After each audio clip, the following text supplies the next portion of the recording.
Secure attachment gives a foundation of emotional safety that makes intimacy, growth, and resilience possible. And the beautiful thing is, even if you didn't grow up with secure attachment, it's something you can learn. It's something you can build over time with awareness, care, and practice. Welcome to the Psychotherapy Central podcast, where we discuss love, attachment, and healing from trauma.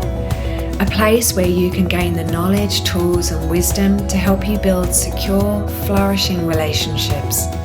I'm your host, clinical psychotherapist and couples therapist, Jennifer Nurick.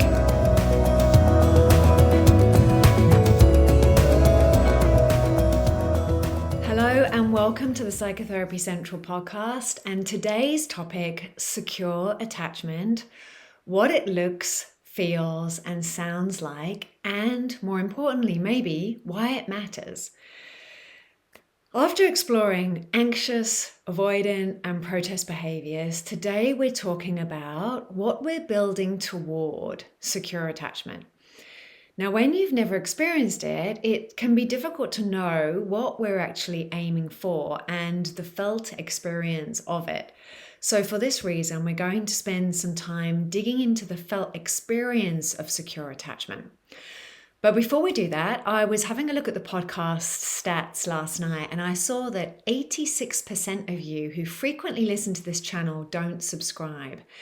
So if you've ever enjoyed this podcast or our videos, could you please do me a favor and hit the subscribe button? It helps the channel more than you can know, and the bigger the channel gets, the bigger the guests will get, and the more information you'll have access to. So thank you for that in advance. So before we dig into secure attachment, let's look at some of the research as to why secure attachment matters. We're really lucky because there's a lot of research into adult attachment. And that research consistently shows that individuals with secure attachment styles tend to exhibit greater resilience, deeper intimacy, and enhanced emotional safety in relationships. So for those of you who like the research, like me, stay tuned because we're going to go through some of the research. Now, for those of you who know, Jen, I'm about to fall asleep if you start talking about this, feel free to skip over this part and move into the second part of the podcast. So if you're into the research piece number one is secure attachment is correlated with enhanced emotional regulation and relationship satisfaction. That came out of a paper by somebody called, I hope I get this right, Michellinser and Shaver. They've done lots of research and they have a massive book on attachment, which I used a lot when I was doing the research for my book, Heal Your Anxious Attachment. This research paper is called Attachment Styles and Emotional Regulation in Adulthood, and they found that securely attached adults show better emotional regulation. Emotional regulation is the ability to self-soothe, and we usually have good emotional regulation as an adult because we've experienced this co-regulation as a child. They've also experienced higher relationship satisfaction because they're comfortable with both intimacy, the connection, and autonomy, independence. As we go through the research, just know that all of these research links are in the show notes. So don't worry about taking notes or anything, just relax, listen, and they're all at the end. The next thing that they've discovered is that there is improved conflict resolution with securely attached couples. That was found in a 2003 research study, Attachment and Conflict Resolution in Romantic Relationships. They found that secure attachment predicts more constructive conflict resolution behaviors and leads to better relationship outcomes. The third is a positive correlation with emotional intelligence, perhaps not surprisingly.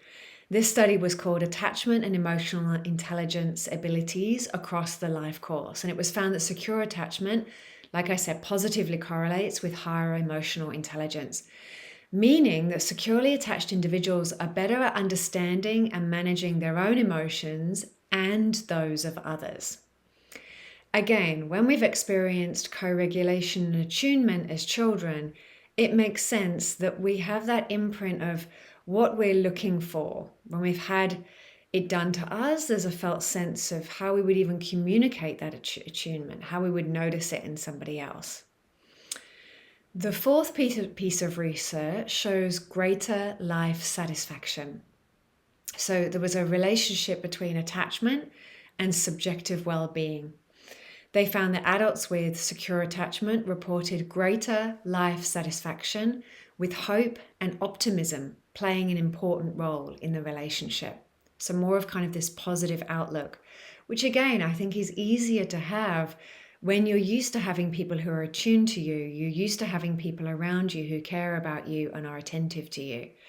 It's easier to have more hope. Number 5, effective coping mechanisms and resilience. So in a study called Attachment and Wellbeing, the mediating role of emotional regulation and resilience, they showed that secure attachment is linked to stronger emotional regulation and resilience, which helps individuals to adapt to stress and recover more easily from adversity.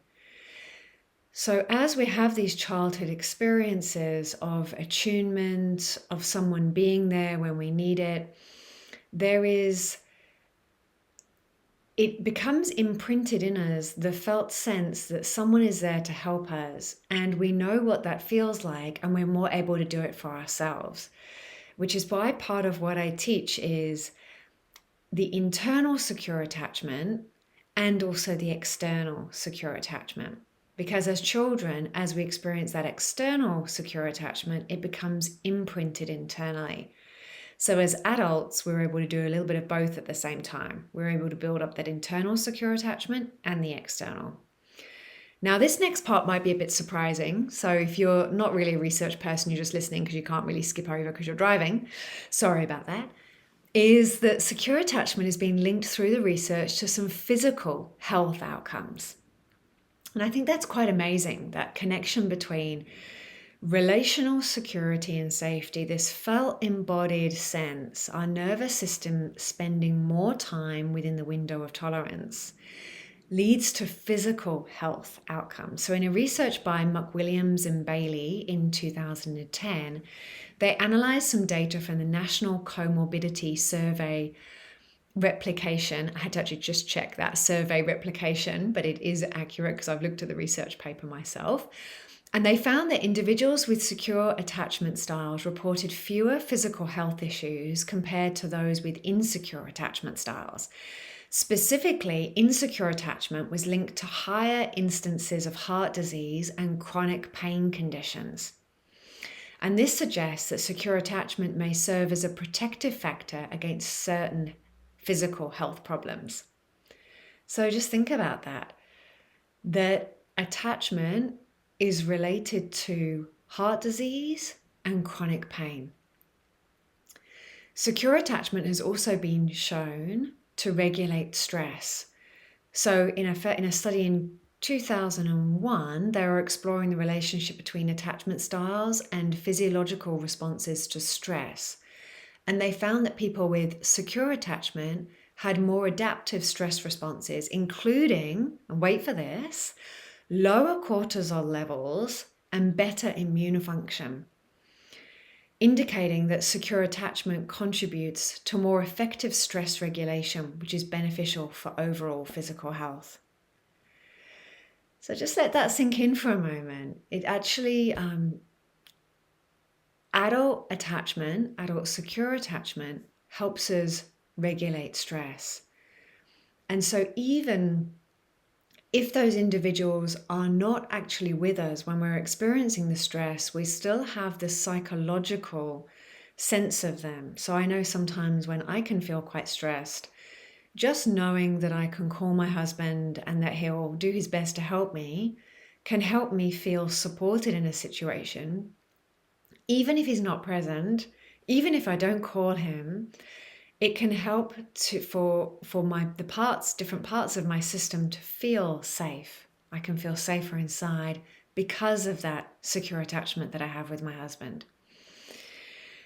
Okay, research over. So if you just zoned out completely for 5 minutes, it's time to wake up, jump up and down, not if you're driving, and refocus. So in summary, the summary is that secure attachment in adulthood is associated with better emotional regulation, healthier relationships, higher emotional intelligence, greater life satisfaction, more effective stress coping, better health, and resilience. So now we know why secure attachment is so important. Let's talk about what it actually looks and feels like. Because like I said in the beginning, if you've never experienced it, it can be hard to know what it is you're aiming for because you have no felt embodied sense of it. So let's walk through some of the key markers of secure attachment. The comfortable giving and receiving of love. So when you're securely attached, love feels safe. Your nervous system can rest in what we call the social engagement system. So for those who are familiar with polyvagal theory, this is the ventral vagal state. This means you feel safe being connected to another person, and safe even when that connection naturally ebbs and flows. And remember that in a two-person system, in a two-person relationship, you are always going to either be closer or further apart. Always. It very rarely will stay static, completely still for an extended period, because there is the waking up when we're together, the parting when we clean teeth, coming together in the same room when you're getting changed, and the parting when one goes for coffee and one's showering, and then the coming together again, and then the one goes to work and the other goes to work and you don't see each other all day, and then the coming back together again. So there is this natural ebb and flow that is natural and healthy. We aren't supposed to be connected 100% of the time. It's just not possible. It's not healthy. We want our relationship to be like an elastic band where we can stay connected to the other person, but that relationship and the energy between you can stay connected, it can stretch, and then you can come back together again. So in a secure relationship, that stretching, that natural flow, the moving in and out of connection happens naturally, and your resting place is safety. You feel safe together, you feel safe apart, and when you come back together, it is easy, welcoming, steady. And in this space, you can naturally express your love freely, without there being an undercurrent of fear, without thinking, will they pull away or am I too much? And when someone offers love to you, you can receive it and not deflect it, not second guess it, but really deeply receive it. So just imagine that your partner plans a surprise dinner for you. And instead of feeling suspicious or guilty or overwhelmed, you can just really allow yourself to enjoy it. And you can say, thank you. That makes me feel really loved. And you can mean it without a fear that being loved will somehow cost you something, or that there's this feeling of fear underneath it. That is the felt sense of secure attachment. It's not just intellectual, it's in your body. It's in the way that your heart and nervous system rests when you're with someone who feels safe. A lot of people will ask me, Jen, what about when you're dating? What about when there is anxiety, when you don't really know each other, when that safety and stability isn't completely there? And that is a really valid question. It takes 2 years to build secure attachment in a relationship. So that first 2 years, the elastic band needs to be able to stretch further. And there needs to be in that phase more self-soothing, more getting to know your parts. And I think that this can be such an amazing opportunity for self-healing during that phase while you're navigating that. When you can really get to know your nervous system, you can really get to know the different parts of yourself and work with healing the younger parts of yourself that didn't get the attunement and care that they really needed. So that as that secure attachment forms with your partner, externally, you can be building that internal secure attachment, which will be your foundation for the secure relationship that you're looking for. Something else that we all notice in secure relationships is an open communication about needs and emotions. Now, there are 2 reasons, I'm just thinking about anxious and avoidant styles here, why this often doesn't come out naturally in relationships. Now, with Anxious people, they are often flooded with emotion and flooded with needs, and they can feel overwhelmed by it. And they can often have a belief that their needs are not met, and their experience is that they're not met consistently or enough of the time. It's not about 100%, it's about enough. So that can prevent anxious types from expressing needs and emotions. And our beautiful avoidants, often when they've expressed needs and emotions, they've been pushed down in quite a harsh way in childhood. They've learned that it's not safe. So they'll often hold those back. In a secure relationship, it feels normal and natural to talk about what you feel and what you need. There is no shame in having the emotions. And often in both the avoidant and the anxious style, there is often shame around the emotion. There is no underlying fear that expressing your needs will automatically push someone away. So you might say to your partner, I've been feeling overwhelmed lately and could really use some company. Would you be up for a walk? And in that one sentence, you're doing three things. 1, you're naming your emotion. I'm overwhelmed. 2, you're identifying your need. I need some company. 3, you're making a specific, actionable request. Can we go for a walk? Now, these kinds of small, clear, respectful requests are a regular part of secure attachment. They just kind of come out naturally. And most of the time, when we can, we make ourselves available for the person we love, not out of obligation, but because their needs deeply matter to us. They matter to us. And so, of course, I make myself available. And, of course, no one is available all of the time. No one can or should meet our needs 100% of the time. But in a secure relationship, there is a natural flow, a natural give and take, where both people's needs are seen and heard and prioritized at different times. Yeah. And it's also normal for this balance to shift from time to time. So one person may need more support through a particular season of their life, and they might need less support at another time. So as an example, my husband really hurt his back. He had some slipped discs and it was very painful, and he needed a bit more support through this time. He needed us to show up a bit more. He could do a lot less around the house. The kids kind of had to step in up as well. And we kind of came together to support him. And things that, he would normally have done, he couldn't do. He needed a bit more from me and from the family unit.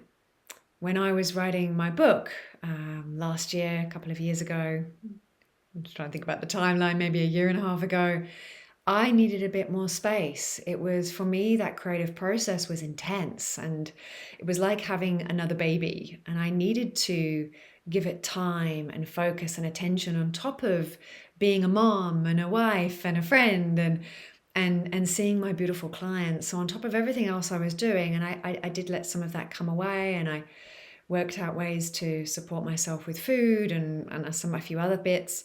But I needed more from the family. I needed them to kind of step up and support me through that, which they did. And so during that time, he really stepped up and did more of the household stuff. And so there is, in a secure relationship, a natural ebb and flow and sensing into who and when and what is needed. And in that way, support and trust are built. Yeah, we start to trust that someone is there for us when we really need it in the way that we need it. Now, in some relationships, you might have even experienced a relationship where one person's needs are consistently dominating the relationship. And there can feel like there can actually be not much room left for your needs, your feelings, your growth. If that goes on for an extended period of time, that's a time to reach out and get some support. Book an appointment, go and see a good couples therapist and get some support. Trust without excessive fear. Trust in the relationship. This is really big for the anxious folks. So a big part of secure attachment is trust, but not blind trust, not naive trust. It's true trust in a secure relationship. That doesn't mean believing that someone will never hurt you. It means knowing that if hurt happens, you have the emotional strength to face it and to cope with it. It means that you don't need to monitor, control, or cling to someone in order to feel safe. Like I said, the research shows it takes about 2 years to build a secure relationship in adulthood. And trust isn't instant, it's earned, it's not assumed. It's built gradually through the small things. Being there when you say you will, showing up consistently, being able to repair after the ruptures. And trust deepens moment by moment, experience by experience. So imagine that your partner goes away for a weekend with friends.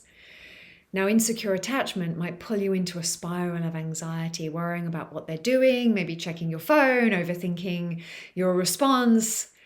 But when you're securely attached, you feel much more grounded and present in your body, and you trust not just them, but the bond you've built together. And you know that your connection is strong enough to weather a little bit of distance. So in secure attachment, separation isn't a threat, it's just a natural part of life, and reunion feels easy and natural. Something else that happens in secure relationships is that conflict can be handled without it being a threat to the relationship. With insecure attachment, conflict can often sound like, well, if you really loved me, you wouldn't have done that. Or maybe we should just break up. And there's a sense that disagreements are dangerous, that one argument could unravel the entire relationship. With a secure relationship, conflict can still be uncomfortable, absolutely, but it doesn't feel catastrophic. Disagreements aren't seen as signs that the relationship is doomed. Instead, there's this kind of steady underlying belief that we are safe enough to work through this together. You know, I hear so many couples say, we need to do conflict better. And they read books and they learn the right way to say things, but in the heat of the moment, the part of them that feels furious or devastated or overwhelmed just takes over. And I want to say that that is normal. This is where I think that relationship self-help books often miss the mark. It's not just about memorizing better communication scripts. It's about rebuilding the attachment bond underneath the conflict. And to do that, you need to slow down and get curious. You need to get curious, one, about your emotional reactions. This is the expressed emotion. It might be the anger that you show, the frustration that you express, the outburst that irritates your partner and makes them get defensive. Number 2, you need to notice the emotion that you express and the softer, more vulnerable emotion that sits underneath it. So when you really sit with it and you realize, okay, the trigger was X, I expressed anger, what was under that? Well, actually, I felt really sad that X had happened. Then identify what you need from your partner and find a way to express it, knowing that they may not always respond perfectly or even be able to give you what you need. And that's okay, but just you identifying it and being able to express it is a huge step forward, I know, for so many of you. When the foundation of safety is strong, you can have hard conversations without fear that the relationship will implode. You can clear up misunderstandings before resentment builds. And we know that in relationships, small resentments can build over time. They can kind of, it's like that little bit of dust that you've swept under the carpet, and 3 years later, it's a huge step that people keep tripping over all the time. Yeah. So being able to clear up misunderstandings as they happen is huge in a secure relationship. You can effectively stop the small things from becoming the reason that everyone's tripping over. That is the gift of secure attachment, not avoiding conflict, but knowing that you can survive it together. And in fact, even, and this is going to blow your mind for some of you, I know it did for me for a long time. I was like, how does this even work? Where conflict can bring you closer. When conflict is done well, you'll find that it can bring you closer. You develop more understanding of each other's triggers, of each other's pain points, and we become then more sensitive to each other and hurt each other less. Because often what we're doing is hurting each other by accident. So that ability to repair after misunderstandings is essential. Even in the healthiest, most securely attached relationship, misunderstandings will happen. And I think if you have no misunderstandings in your relationship, I'm wondering how close you are. Because usually if we get close enough, there's going to be some friction. We get tired, we misinterpret, we snap, we shut down, we get defensive. Yeah. It's not the absence of conflict that defines a secure relationship. It's the ability and the willingness to repair after things go wrong. Repair is when you circle back after a rupture. You acknowledge what happened and you reconnect.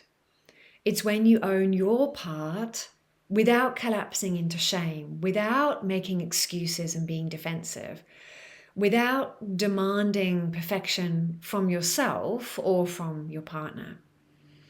Now, insecure attachment often makes repair difficult. If you carry deep fears around abandonment or rejection, admitting that you were wrong can feel really scary. It can feel threatening to your sense of worth. Or you might get defensive because admitting fault feels too vulnerable.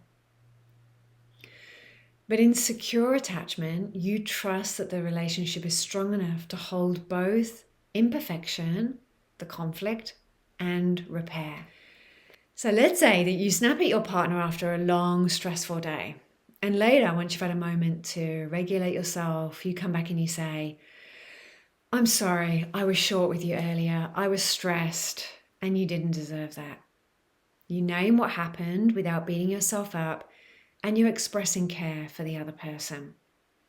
And because the relationship feels safe, your partner can meet you there and maybe say something like, thanks for saying that.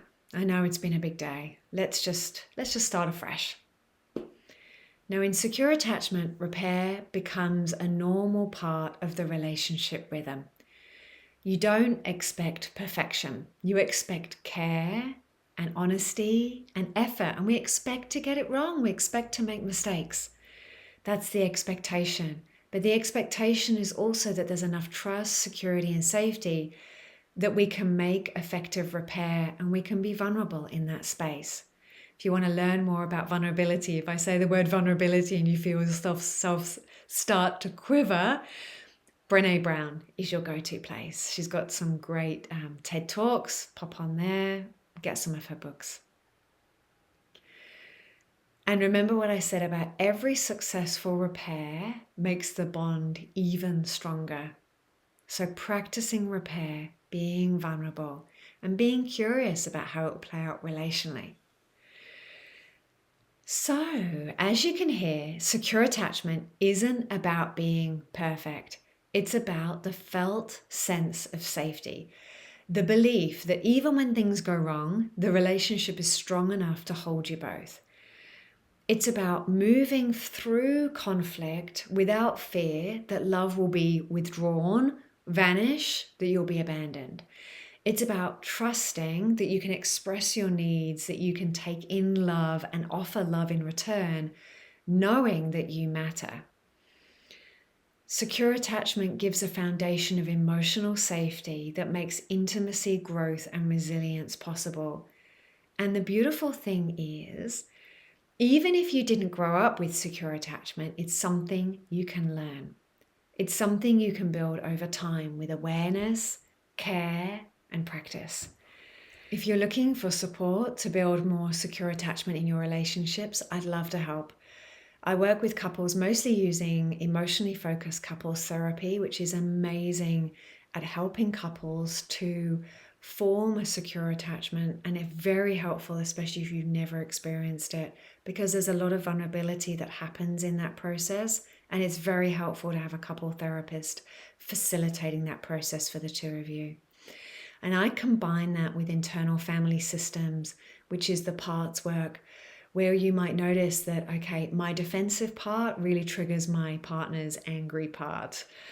So often we're very aware of our parts and how our parts will trigger each other's parts, but not so great at how to resolve it in the moment when we've blended with a very strong part. So I work with those two modalities with couples. I find it very impactful, very helpful, especially when one or both of the people in the couple have one of the forms of insecure attachment. They're both evidence-based approaches, and I find they really get to the heart of what's keeping you stuck. So whether it's struggling with communication, disconnection, old wounds that haven't resolved, whatever it is that's kind of blocking that intimacy, we really work together to create real change from the inside out. I offer sessions during the daytime here in Australia, although I sound English, and that's where I spent my first 18 years. I'm now in Australia for 20 years. Maybe you hear twangs in there of Australian, which also means that evening sessions are available for those of you who are in the US. So I see a lot of couples in America and Canada, and actually quite a few in the Middle East as well, where those times are, yes, Jen, brilliant. That suits us perfectly. So wherever you are, if this resonates with you, feel free to reach out and let's start working with your relationship. You can find out more information. I have quite a few courses available online. You can book a session with me, with someone in my team through my website at psychotherapycentral.health. We would love to support you on your journey towards a more secure, connected relationship. And as always, thank you so much for being here, for listening. And remember, if you're one of the 86% who have listened to more than 2 of the episodes and liked them, but haven't followed me, then wherever you're listening or watching, I would really appreciate and love for you to hit the follow, the subscribe button. And wherever you are, take care of yourselves. Bye for now. I'll see you next time. Much love, Jen. Thank you for joining me on this episode. If you want to learn more about all things love, attachment, and trauma, I'd love to connect with you on Instagram at psychotherapy.central or visit my website at psychotherapycentral.health. If you enjoyed this episode, I'd greatly appreciate it if you could leave a review and a 5-star rating. Your support means a lot, and I look forward to connecting with you again soon.